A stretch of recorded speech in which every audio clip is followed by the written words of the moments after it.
أشهد أن لا إله إلا الله وحده لا شريك له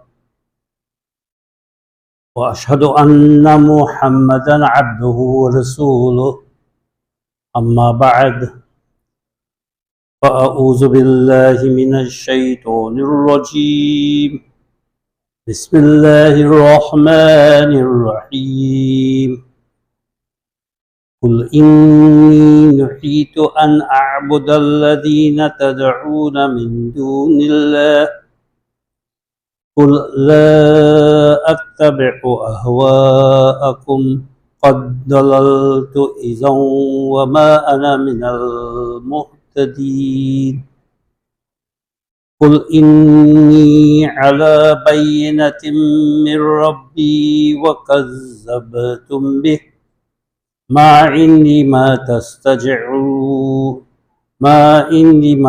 تستعجلون به أن الحكم إلا لله يقص الحق وهو خير الفاسدين صدق الله العلي العظيم وصدق رسوله النبي الكريم ونحن على ذلك من الشاهدين. I bear witness that without Allah there is no God. And I bear witness that the Prophet Muhammad sallallahu alaihi wasallam, may the peace and blessings of Allah be upon him, is the last, the final messenger of Allah, after whom no prophet, old or new, will come. And I begin in the name of Allah, the Beneficent, the Merciful. The verses from chapter 6, 57 and 56 and 57, I interpret as follows. State, really, I am not allowed that I manage my life based on those things that you depend upon, other than Allah. Inform, state, I do not pursue your lower self, for then I will drift away from my goal, and as a result, I will not be among those who are guided. State again, I am on a clear-cut path from my nurturer, while you refuse it. I don't have the power for what you want to speed it up. There are no checks and balances without Allah. He tracks the truth, and He is the finest of those who bring about conclusions. There has been a lot of discussion throughout history, and particularly since the Prophet Muhammad came, in interpreting what the word mushrik means, or shirk. It is normally translated as polytheism, associating others with God, idolatry. The word shirk literally means to associate, to accompany. And different interpretations will be given based upon the meaning of that word, meaning those who associate with God. They associate things with God. They associate others with God. They associate themselves with God. They associate animate and inanimate objects, trees and birds and other things, human beings. They associate all these with God, taking them for gods besides Allah. Now, one wonders that when people adopt this kind of attitude of worshipping a stone or idol, do they really believe that this stone or this idol can assist them or help them? To my mind, even the most uneducated person will not think that a stone can come and assist me in times of need. Why, therefore, should I worship that stone? And so we ask the question, what really is shirk?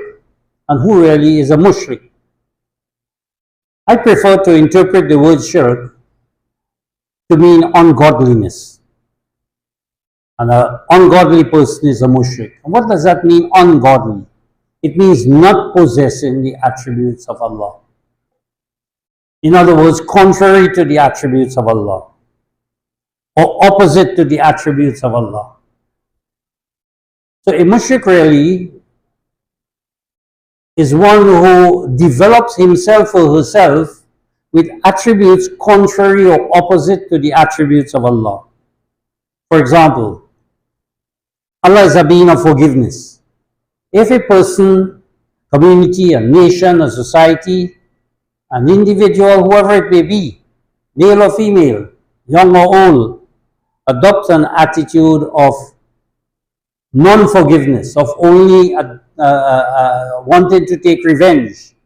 Revenge is the opposite of forgiveness. If you can't forgive someone, you tend to take revenge on them. Or Allah is a being that is charitable, beneficent. A person who is stingy, who is mean, who is miserly, is developing an attribute contrary to the attribute possessed by Allah. Allah is a being of love. A person who develops the attitude of hatred and enmity and make their entire life, base their entire life on these principles, opposite to the attributes of Allah, to my mind, this is what a mushrik is. A person who rejects truth, for Allah is a being of truth. And if they don't want to listen to truth, they adopt an attitude of only following fake news or falsehood. So the Quran is pointing out to us here, as we have seen in the life of the Prophet Muhammad, and we should note that there is a perception that Allah forgives every sin except shirk. And that is interpreted in several ways. But we ask ourselves the question, didn't the people in the time of the Prophet Muhammad who opposed the Prophet Muhammad were mushriks? They participated in what we call shirk, and then they accepted Islam. So if Allah did not, does it mean that up to now, even though they accepted Islam, Allah will not forgive that shirk? Would not forgive them because of their shirk, because of their associating others with God or their idolatry? It's easy to see, therefore, that the reason why Allah can forgive them and will forgive them is because they changed from their attitude of idolatry, from their attitude of believing in attributes which are accepting and developing in their personality, attitudes of hostility and hatred and revenge, which the Arabs were well known for in the time of the Prophet Muhammad and before, at least most of them. Because of that kind of approach, then they change and they begin to develop the attributes of Allah in their own lives. And this is what is therefore meant by Allah will not forgive those who have attributes. How could Allah tolerate a person who is only filled with hate and revenge? And that person is a stranger to forgiveness. So how could Allah forgive a person who doesn't want to be forgiven, doesn't know anything about forgiveness? It is only when an individual begins to develop within himself and accept the attributes of Allah, of love and truth and so on, that Allah will enhance and guide that person along those lines. And if a person chooses to develop in his or her personality the opposite, then they will be left to themselves. But we see that people who are ungodly, to use the interpretation I gave of a mushrik, they make great sacrifices for their ungodliness, or as some say, for their idols. Look at the time of the Prophet Muhammad. The opponents of the Prophet Muhammad, who are considered to be idolaters, were prepared to accept the Prophet but not give up their idols. They offered the Prophet, they said, look, we will even give up some time to the worship of our idols. We will worship them for 6 months and worship Allah for 6 months. We will give you the power of Arabia. We will give you whatever wealth you want. We will give you any woman you want. They bribed him with all of these things. And the Prophet Muhammad said, if you put the sun in my right hand, the moon in my left hand, I still will not give up the concept of oneness of God. So, what in fact were the goal of these people who were ungodly? Idolatry is really a symbol of their low desires. why a person worships a stone or a human being or so is because even they're willing to give up so much for their idols, but they really cater to their own self and their own selfish needs. For example, if a person takes gambling to be their idol, totally devoted, not charitable, they would not want to spend for religion, they may not want to spend for their mosque, their jamaat, their church, their mandir, their community. They may not want to give to the poor who comes, but they will go and gamble. Even though it brings little or no reward for them, they will keep on. Or they will not share the meal that they have with others, but they will spend a lot of money in drugs and intoxicants and alcohol and so on. So they're really catering to their own personal self and their selfish needs. As you see in the case of gambling, when people spend wealth for the thrill of it, they say, we just enjoy it, we enjoy the thrill of it. And there's some people who lose thousands or hundreds of thousands of dollars. We have seen movies, we have read books, we have seen articles. In reality, we know people are in great debt because of their gambling or because of their addiction to intoxicants and so on.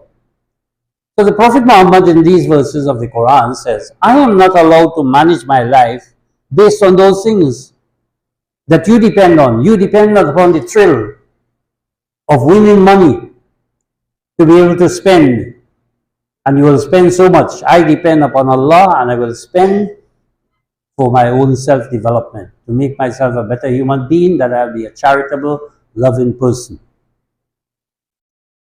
So that they depend, it's not that they depend on a stone idol, because in fact, when they depended upon, they say they depend upon an idol, whether it's a piece of stone or wood or whatever it may be, it is because they don't have to account to that idol. That idol cannot call them to task. It cannot punish them. So it's easy to worship something that does not sort of reprimand you, does not take you to task or tell you or call you to make you responsible for your deeds and action, and something that will not punish you. So that shirk or ungodliness, therefore, is an approach and an attitude that people have that doesn't appeal to reason. They don't use their reason. They follow merely their low desires. Whatever their mind tells them to do, whatever their needs tell them to do, their greed tells them to do, they will do it. So it appeals to their base desires. That's why we have rapists and criminals and so on. They follow only their low desires. And desires can make a person compromise on your principles. So the Prophet Muhammad is saying, I will not follow your principles, because if I were to follow those whom your attitude and your approach and follow your low desires, I will give up my principles. And what are those principles? That I want to develop the attributes of Allah in me and make myself a better human being. That is what the Prophet came for, and all prophets came for that. Every prophet came to promote to the world that there is a being, there is an existence of attributes that are important for our development, to make ourselves inside as well as in our community and society peaceful and harmonious. So the Prophet says, I'm not going to give in to you. Because giving in to people can be a cause of drifting away from the path of progress. He says, if I give to you, I will drift away from my goal. And I will lose out. Not only will I move away from what I want, but I'll lose out on the guidance, because God would not guide me.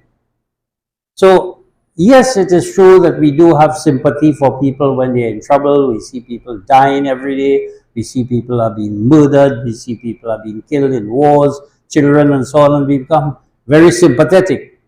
But sometimes it overrides our principles. And we feel justified in taking revenge. This is what is happening in the world today. Because of the mass murdering and killing and so on, people are just increasing in hatred for people of other faiths and religions and nations and countries and so on. And there's a lot of hate in the world.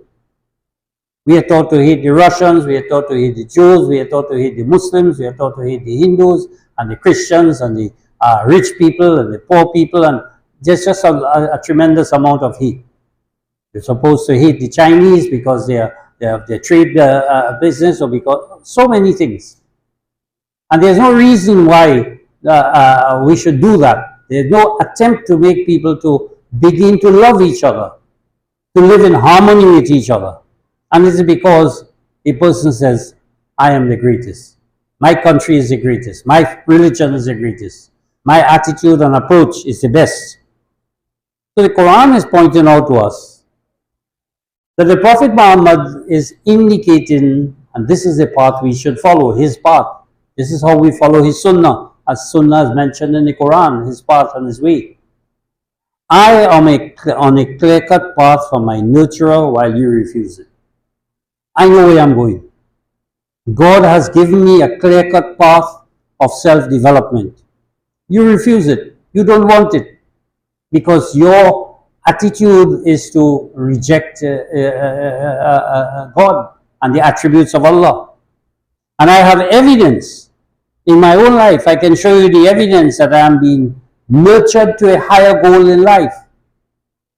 I am being nurtured, I am being brought and developed to a higher goal in life, and that has been symbolically given to us in the Miraj of the Prophet Muhammad, where he attained the highest peak. He didn't go physically, but spiritually. Look at the heights that he reached, and he wasn't the only one. Every prophet of God, by following and developing themselves the attributes of God, experienced what is called in the New Testament a transfiguration, a spiritual experience of meeting with God. It happened with Moses, it happened with Jesus, it happened with Abraham, and many of these other prophets are mentioned, and even those who did not mention, but the principle is there. So the Prophet Muhammad is saying, isn't that reason enough?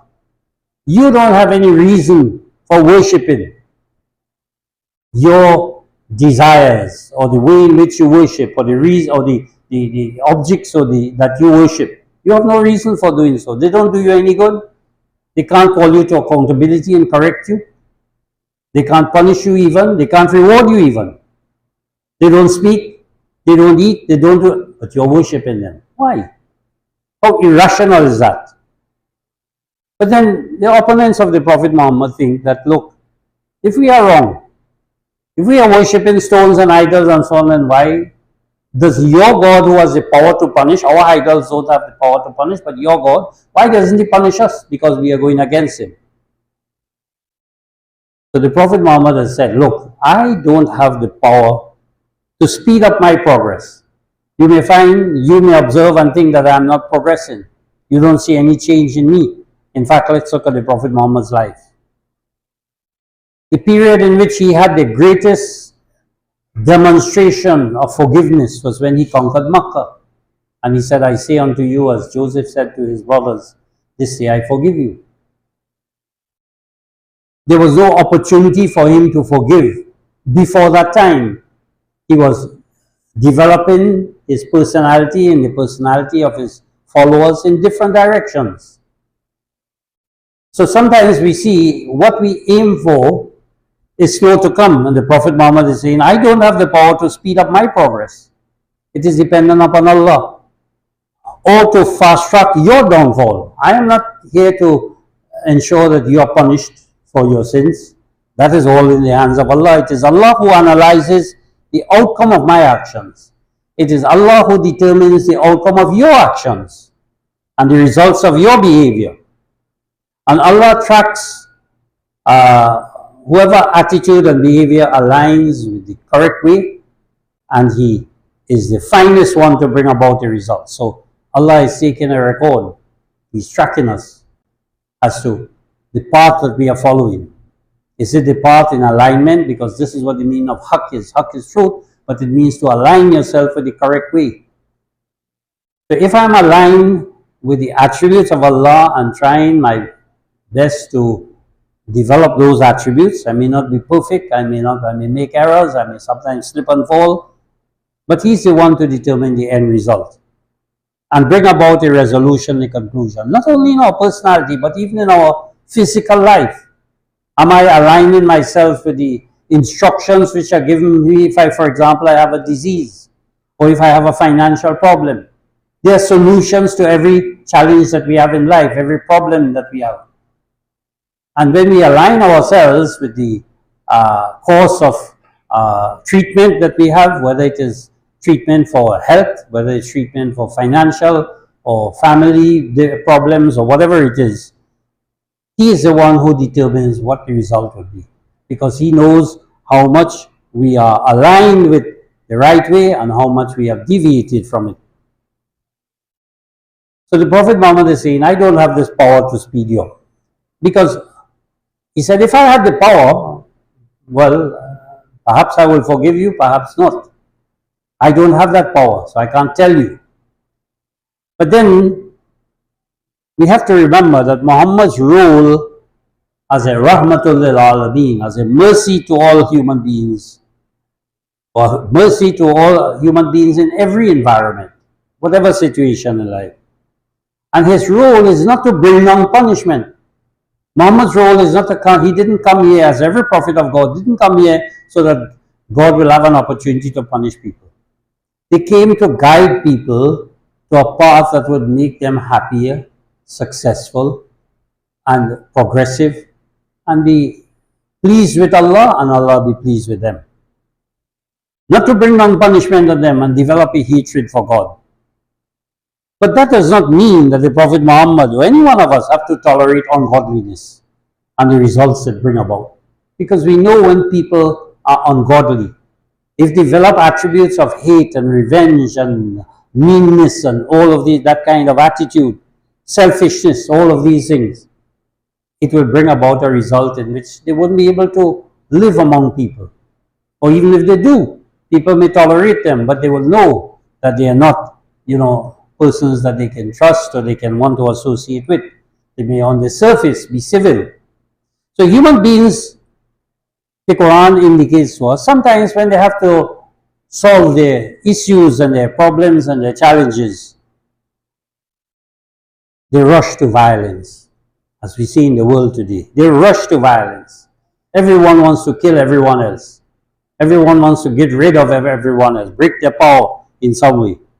But the Prophet Muhammad is saying Allah is patient, and He is the best to recognize and identify those who are cruel. Many people are not really aware of this.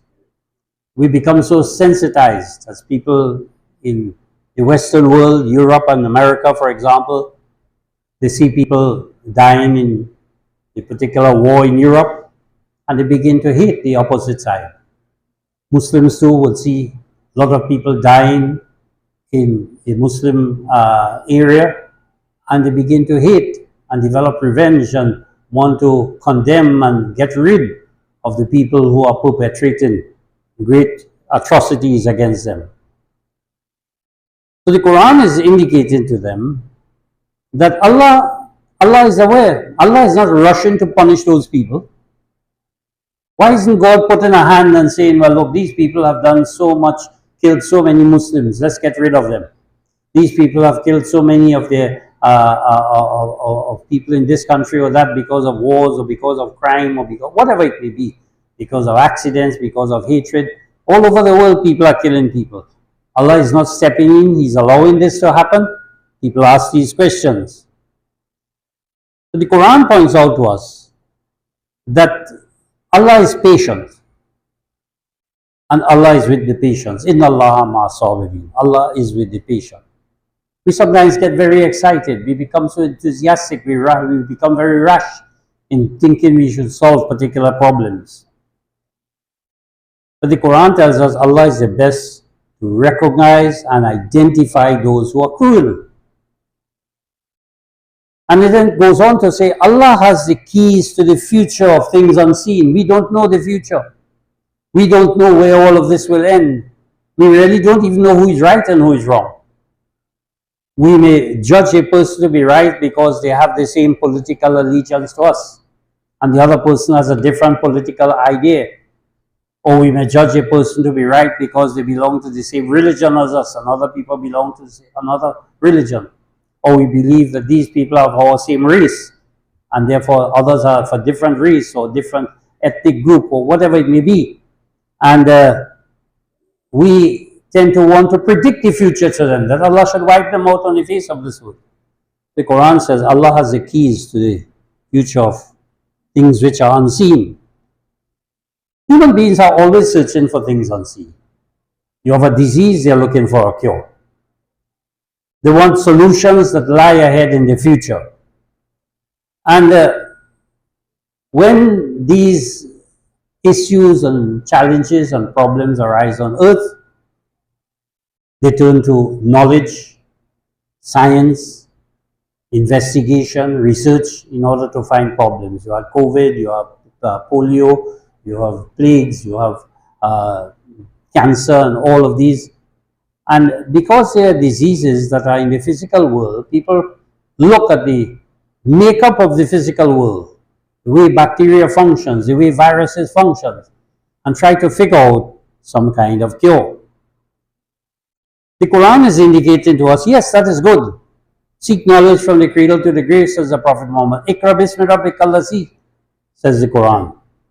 But since it is really Allah's power and control over everything, material as well as spiritual, why not, just as you rush to the physical things in this world, the material things, to find solutions, to find cures, why don't you rush to Him to find the keys of the future, to find out really how and what you can do to solve your problems, not only diseases, but hatred among human beings, warfare among human beings, crime among human beings.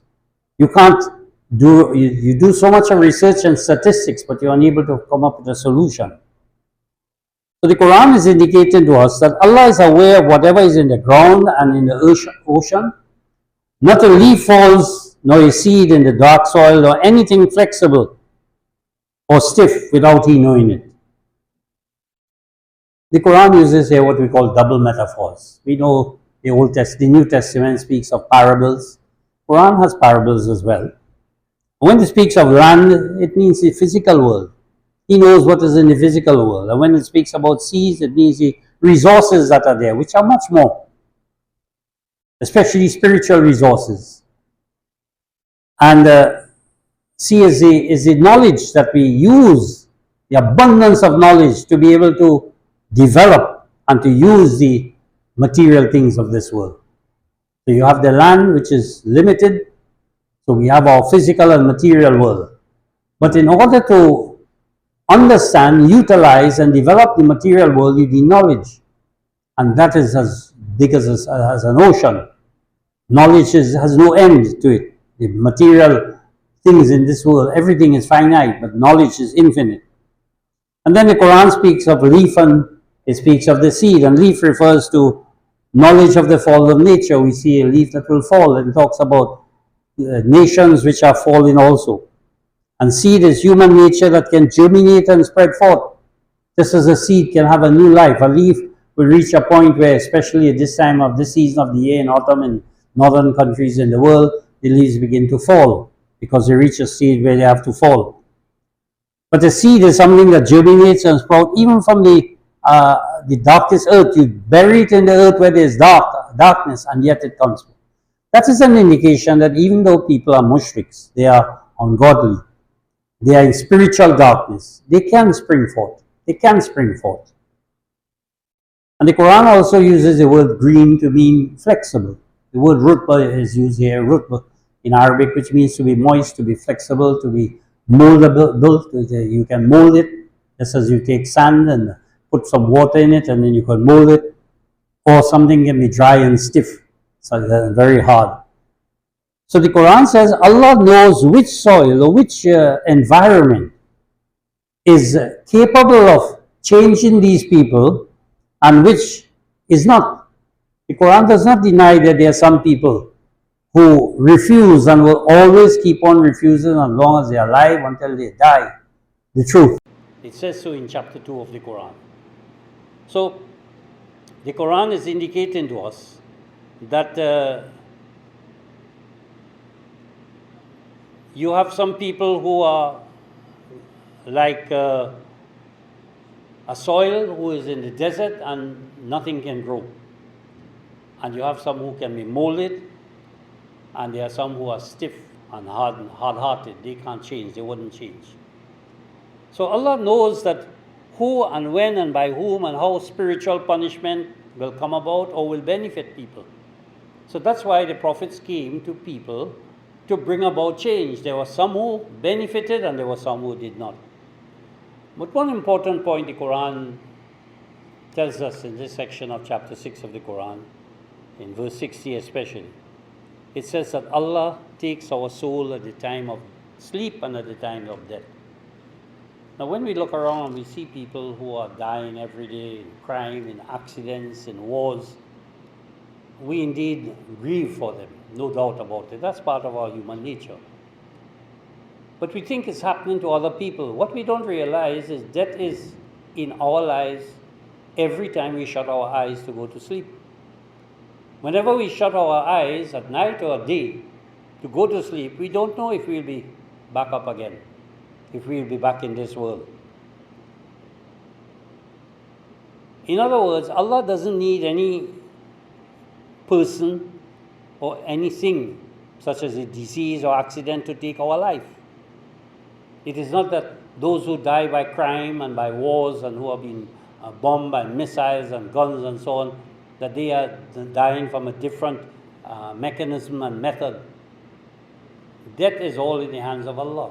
He knows. We may, yes, look at horror at what is happening, but every night we go through the same experience. So every time we wake up in the morning, we should be grateful to Allah that we have been given a new lease in life. So He awakens us to give us a further opportunity to earn His attributes, because the ultimate aim is to earn His attributes. And if people are living in an environment in which they have no opportunity to develop the attributes of Allah, because the society, the environment, both internal, external, is not leading them to develop any kind of attitude of love and forgiveness and harmony and peace and these things, perhaps it is better that they are not alive, that they may have another opportunity elsewhere to develop themselves. Because not as God, Allah is not a being who just punishes people. Punishment in Islam is like a hospital. It's to bring about a change in people for the better. And so we have to make use of the opportunity, because at any time Allah can recall us and not send us back. Each and every person must judge for himself or herself what is going on in my life. Very often we are more concerned of what is going on in the life of other people, because we read it on the newspapers, we read it on Facebook, we read on YouTube, we hear the news on the internet and so on, and on television. And we see the atrocities in the world. We see people dying every day. We see people being killed, being stabbed, being shot. Young people in schools, children all over the world. And we really must be concerned about it. But is our concern to be able to prevent that? Or is our concern to really see how our knowledge of God can be extended not only to ourselves? We must have that evidence, that clear-cut part in our lives, but then we need to demonstrate and show to people around us how God can impact upon our lives. So each and every person must judge for himself or herself, what is going on in my life? And if not, if we don't do that, then Allah will let us know where our attitude and behavior led us, but by that time it might be impossible to make any changes, to redo our life. So if we take the opportunity now to say, yes, look at what is happening in the world, and one of the reasons is because of ungodliness, not in the sense that people are just worshipping stones and so on, and idols and trees and human beings, but because people are failing to develop the attributes of Allah in them. And this is causing the problems in the world. And therefore, if we can get this message to people, that there is a God, and that God is a being of attributes, and we can, in fact, bring change in our community and society when we do this propagation. And that is why we have functions and organize events in which we are able to get this message to ourselves as well as to other people. بارك الله لنا ولكم في القرآن العظيم ونفعنا وإياكم بالآيات والذكر الحكيم إنه تعالى جواد كريم ملك بر رؤوف رحيم.